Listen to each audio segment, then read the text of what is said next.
بسم اللہ الرحمن الرحیم۔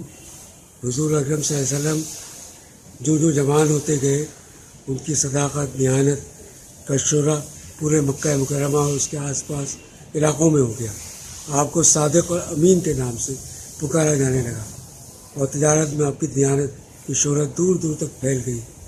مکہ مکرمہ کی ایک امیر خاتون حضرت خدیجۃ الکبریٰ رضی اللہ عنہا بھی تھی، ان تک بھی آپ کی شہرت پہنچی، تو انہوں نے حضور اکرم صلی اللہ علیہ وسلم کو بلا کر یہ پیشکش کی کہ میرا اموال تجارت لے کر آپ جائیے شام اور دیگر علاقوں میں، اور جو آپ کو منافع ہوگا میں دوسروں سے زیادہ آپ کو دوں گی۔ چنانچہ حضور اکرم صلی اللہ علیہ وسلم ان کا اموال تجارت لے کر شام کی طرف گئے۔ بی بی خدیجہ کا غلام میسرہ ان کے ساتھ تھا۔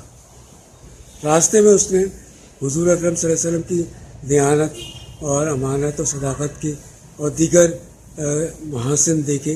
اس کے علاوہ ان کی دیگر برکات کا مشاہدہ بھی کیا۔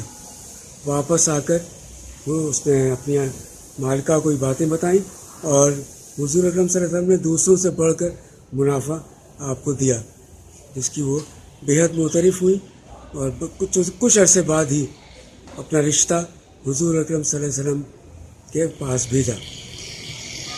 انہوں نے حضرت ابو طالب سے مشورہ کیا، اپنے چچا سے، جو بخوشی اس بات پر تیار ہو گئے، اور مختصر سے مراحل سے گزرنے کے بعد حضرت خدیجۃ الکبریٰ کو یہ اعزاز حاصل ہوا کہ وہ حضور اکرم صلی اللہ علیہ وسلم کے نکاح میں آ گئی،